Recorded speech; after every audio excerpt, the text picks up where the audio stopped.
Geoff Smock has done this before with us. He has contributed over a dozen articles to the Journal of the American Revolution. He's got a day job, by the way. He's doing the Lord's work, actually, teaching middle school social studies in Everett, Washington. That's a little bit north of Seattle, where I got my doctorate, by the way. You notice I don't call myself doctor. I don't believe that people with PhDs should go around calling themselves doctors. I can't cut anybody open, and I can't write a prescription. I'm proud of the doctorate that I earned, but I'm not that kind of doctor. Geoff joins us, by the way, as he has before. Welcome back, my friend. Happy day after Thanksgiving, or your welcoming day, as some people call it. How you doing? I'm good. How are you? I don't have a complaint in the world. I'm over here, and it's a beautiful, if a little bit crisp day by New Orleans standards. What's the world like where you're sitting right now? Yeah, we're looking at one of our few sunny days this time of year today. It's still pretty dark out on the West Coast over here. We're only at 5:30, but it's looking like it's going to be a beautiful day, and we're going to hopefully get outside and enjoy the crisp late fall weather. Geoff, I have to tell you, I appreciate you getting up so early, and I do empathize. For 4 years, and I still have a place in California. For 4 years, I understand getting up at that crack of doom, and it means a lot to our listeners that you care enough to make a little bit of time. One of the things that you write about, and you've got a couple of articles, you've looked at Jefferson on occasion, but the thing about Jefferson hmm that's so fascinating is that he is possibly, of all the founding fathers, the greatest walking contradiction of them all. There's a lot of obvious places that is, but you're actually looking at contradictions between his first term and his second term, where he gets to apply some of the. What is it? Is it fair to say that Jefferson rarely admits that he's wrong, but he often corrects the fact that he is, or he sometimes begins to actually play with the rules he set for himself? Is that a fair assessment of the duality of Thomas Jefferson? I think that's a very fair assessment. He's a very different person when he's someone outside the halls and offices of power versus when he's someone that's inside of it. And he's very often someone who will do many of the types of things that he would harshly condemn others for doing when he's not in power, that he'll himself do when he becomes president over his two terms from 1801 to 1809. Let me ask you a follow-up question to that. Does he ever, I mean, in regards to writing about it, because he has a lot. One of the things about Jefferson, a lot of the founding fathers fall into this category. They understood what they were engaged in was a grand experiment for posterity, and they wanted to have records of it. So we actually know what a lot of them thought. Is there any real attempt to square the circle, or is it one of those things where we're in a constant state of what I call intellectual jujitsu, where you explain, I meant to do that, and if you really follow closely what I'm up to here, you'll see it actually follows my core principles, even though it looks like the exact opposite thing. You dig? Yes, absolutely. There are several points, especially during Jefferson's presidency, where he's, if not explicitly aware, definitely implicitly aware of some of the contradictions that he's making and some of the powers of government that he's using, that he was very critical of when he was vice president, but someone who was harshly critical and really leading the opposition to the Adams administration. He tries to kind of justify some of his actions as we are helping move things along to a state of perfect liberty, as he might call it. And so he does try and square some of those circles. It's up to you whether you find those attempts very persuasive or not. As you can probably tell from some of my writing, if you've seen it, I'm more critical and skeptical of some of those attempts than maybe some others are. In regards to your own understanding of him, Geoff, this is what's crucial here. In regards to hmm your own understanding, how do you feel like he justified his actions, first of all, and then second of all, how often do you think he regretted his decisions? And then finally, if you could even expand on this as well too, um, did it actually soften his views of his opponents by having to engage in the very things that he accused them of, or like I said, did that jujitsu remain intact? I believe that jujitsu remains intact. One of the defining features of his second administration, his second term, was an embargo that he has passed by the Republican Congress. In his second term, things are really starting to go south in terms of America is caught between the two powers that are at war with each other in Europe. You have Napoleonic France on one side and Britain on the other. And both countries are basically trying to starve the other. And so that gets America caught in between because America at this time is one of the growing commercial powers in the world. And Americans are having their ships sometimes fired upon by British ships. They are having ports that they had previously been able to offload all of their cargo at are being closed to them. And Jefferson is trying to find a way to navigate that, but he is kind of caught in some of his own prior decisions and some of his own ideas about the use of soft power. And he had come into the presidency convinced that America needed American commerce, so much so that he didn't have to use military power, traditional forms of strength, that he could just threaten to cut off American commerce. And when that doesn't happen, he really starts to spiral in a lot of ways and tries to use the coercive powers of government in a way that not even Adams before him or Washington would have even thought of using. And so by the end of his term, his time as president in 1809, he's used the powers of government to an extent that none of his two predecessors before had even imagined doing. And so it's this weird place he finds himself in because he has to basically chase his own bad decisions and try and get around those.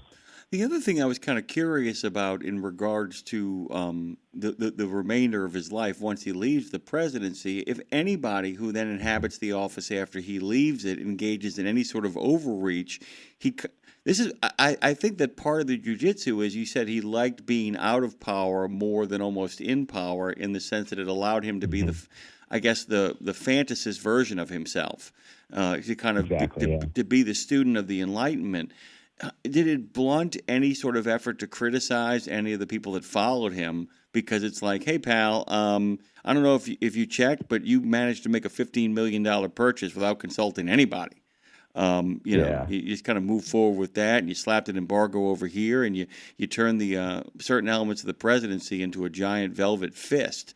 And I'm kind of wondering the idea, because you've written extensively about his kind of love of the Enlightenment and his love of the writings of all the people that kind of informed the documents that he wrote in the founding of the country. Was there any attempt to sort of square that with the realities of what, I go back to the jujitsu, I'm sorry, but to square that with the realities? And are there any of his arguments that even, it's sympathetic because, you're having to make decisions for a nation's fate, but are there any of the arguments that land with any sort of truthfulness? Yeah, he's in his post-presidential years, sometimes he's the serene, he's the sage kind of, he's back at Monticello. He rarely leaves that after he leaves the presidency. And sometimes he's pretty content with what he was able to accomplish and what he's succeeded by his Secretary of State, James Madison, and then James Monroe follows him, and he's in constant correspondence with those men, reassuring them about the work that they've done, the expansion of the country.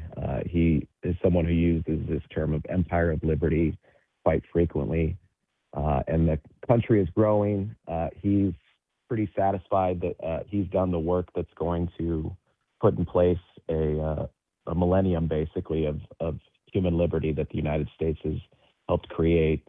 But then at other times, he gets really kind of dark and despondent, and in his writings, you can really see the clash of some of the ideas that he had held on to and cherished regarding the Enlightenment his whole life, and how some of the messy realities are really confronting some of that. He's horrified by the rise of banking. He thought when he had been elected president that he had defeated Hamilton and that system, and that the United States was going to become this agrarian, farming, agriculture-based country, which in many ways was for a very long time, but finance, manufacturing, and some of those things that he really distrusts, those are also starting to really grow and develop. And so he's depending on what letter you're reading or who he's writing to, it can be a completely different view of what's going on in the country. And Jefferson, especially at the end of his life, is just someone you can choose how you look at him and how you take him and what kind of person he is. This is interesting too because there's so many things at play. I know you're familiar with the book Thomas Jefferson's Mr. Jefferson's Lost Cause, which I adored because of so much of the idea of what you're talking about. That the very thing that he had fought against all of his life, he was at the position of ultimate power in regards to the country, and somehow still unable to prevent that roll forward, because when you set up a capitalist system, when you set up a free market system, it goes wherever the capital takes it. And the only way he could have stopped it was by engaging in the sort of reign of terror tactics that the French tried. He wasn't about to going to do that at all. But I do think it's why he daydreamed about that particular revolution. The idea of the blood of patriots and all that kind of groovy stuff. Mm-hmm. You've written extensively also about the teenage self of Jefferson and really enjoyed that as well. And I'm kind of curious, as you talk about the idea of developing this serene, aloof, distance, kind of above the fray image, as many of the founding fathers did, knowing they were kind of there for posterity. Each one of them sought to craft an image of themselves that would hold on, and many of them succeeded. But I'm just kind of wondering if the petulant teenager, and you know a lot about petulant teenagers since you teach a couple of them, and I was wondering if there are moments you feel like that in the presidency, it's like, I want what I want now. And it just kind of comes up to the surface. If he wasn't always able to control that impulsive teenager he was before he became as cool as the other side of the pillow. Oh, absolutely, especially in his second term. When he's elected in 1800, the election itself is kind of a mess because the Electoral College was very different back then than it is now. But when he's elected, he basically thinks that he calls it the Revolution of 1800. He's writing to people that this is the moment, kind of the turning point in human history, and that the example of his administration is going to kind of spread out from the United States to the rest of the world and create a new era of liberty and harmony.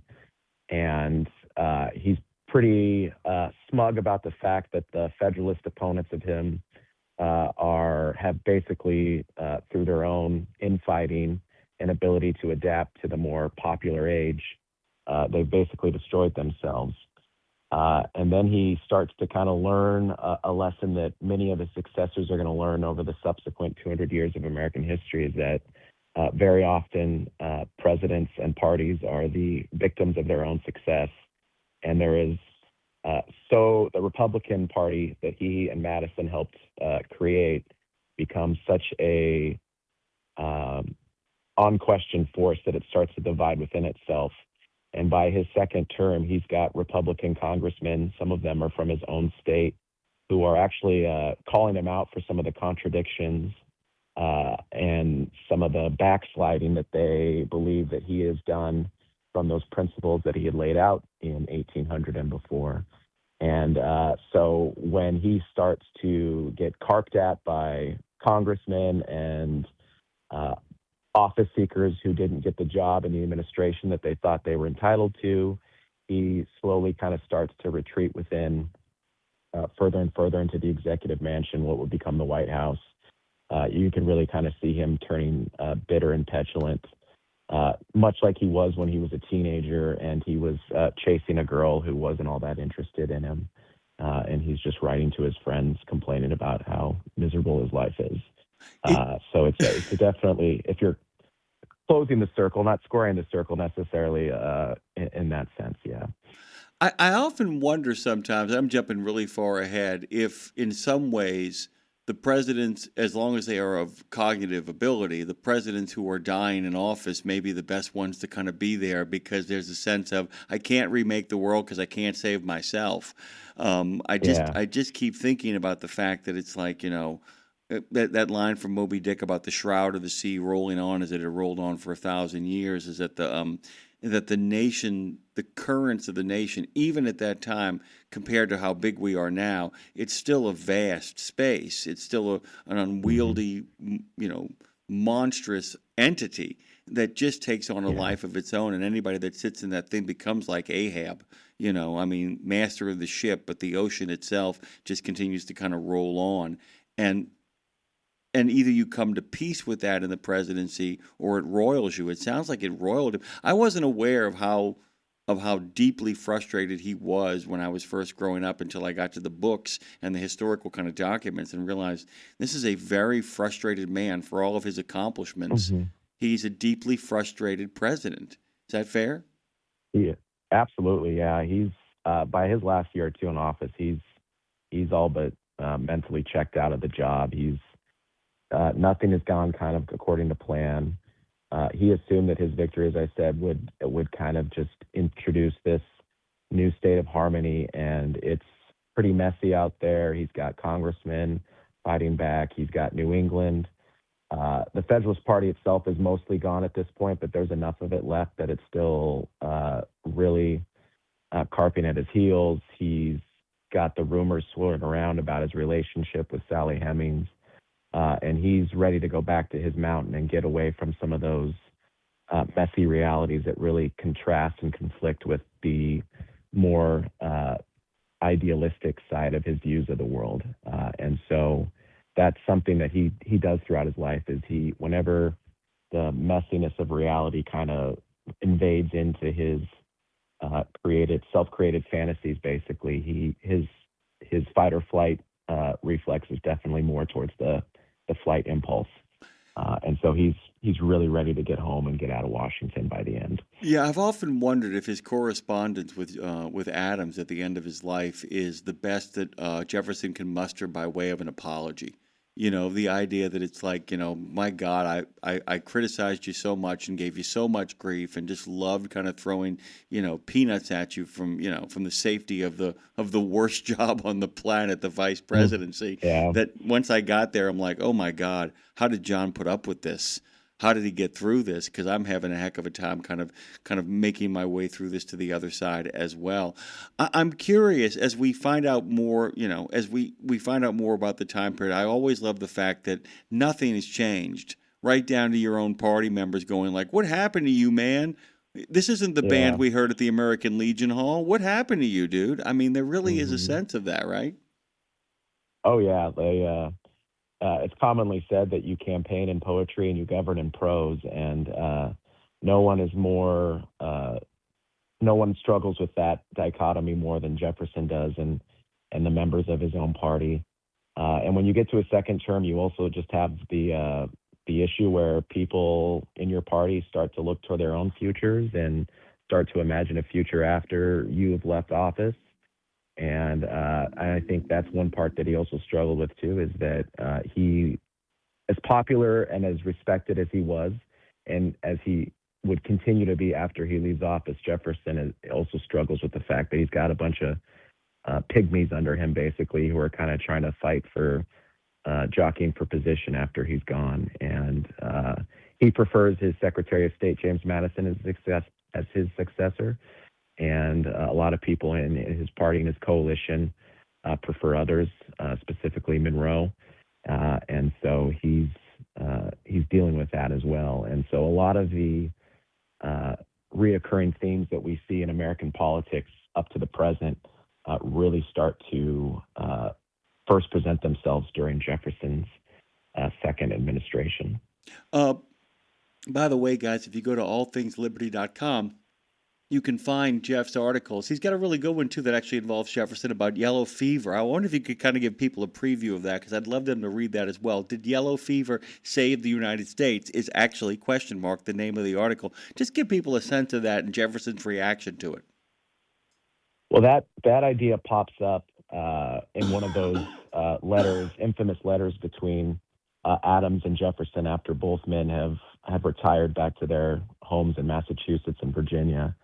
And Jefferson there's a very clear duplicitous side to Jefferson, especially when he's not in power. And during the headiest days of the French Revolution, after he's come back from France and while he's serving as the Secretary of State to George Washington, France sends over a minister by the name of Edouard Genet, And Janae is trying to stir up the American people to ignore George Washington, basically, and lend their support to the French cause as France starts to fight some of the other countries around it in Europe. And Jefferson is basically going behind the back of his president, his administration that he's serving in, and he's trying to stir up. He's giving advice and helping Janae kind of go around the official channels and try and get Americans to support them. And Adams basically tells Jefferson, calls him on this later, and says that if it hadn't been for an outbreak in Philadelphia of yellow fever during that summer when all this is happening, that he's pretty sure that the popular passion for the French cause would have risen to the point where they might have overthrown the constitutional government of Washington. And Adams had talked about having to have a rifle, a musket in his house, and so he thinks that yellow fever is what helped lower the temperature by sending everyone outside of Philadelphia for that summer. So it's kind of an interesting question to consider whether or not that would have come. My conclusion in the article that you mentioned was that Genet had the French minister had kind of overplayed his hand long before then. And so the tension that he had caused was already tending to go down when that episode of yellow fever broke out. But it's definitely one of the things about their correspondence between Jefferson and Adams that I found pretty interesting. Guys, I'm going to tell you this right now. I'm letting Geoff know. A number of people on the chat over in YouTube immediately said it was their favorite segment of the show, Revolution Road. That's the absolute truth. I also wanted to take a moment here to ask you how your Thanksgiving was, as our listenership over the course of this interview has slowly grown. How was your Thanksgiving? Because I got something funny from the chat for you. My Thanksgiving was great. We drove down. As you mentioned earlier, I live just north of Seattle, and my girlfriend and I got on 405 and went around Seattle, basically went south to spend the day with my brother and sister and mom and my grandpa, who's going to be turning 90 next year. And so that was just a nice, relaxing day with the family, had some football on, and ate too much. By the way, we were talking before you came on the show. One of our regular callers called to say that his wife makes pumpkin strudel for Thanksgiving, and one of our regular commenters commented the problem with pumpkin pie is that most pumpkin pie comes from a can that is really squashed with sugar and cinnamon mixed in to be called pumpkin pie. At which point Bruce, the guy who actually had the strudel made, he said, my wife used fresh pumpkin out of the pumpkin, and that really makes the difference. And having quality people like you, Geoff, makes a difference as well, too. Happy day after Thanksgiving. As always, you're welcome back. We love talking with you. There's a reason why this segment is so popular on the show. I hope you have a great weekend. Hope you get a chance to watch some football, and I hope whoever you're rooting for wins. How about that? I hope, that's all I hope for. And by the way, you're almost done for the year in regards to teaching school, but the next couple of weeks are going to be brutal. I know from experience. I used to be a disciplinarian at a middle school, so I completely empathize for you, brother. Get out of here.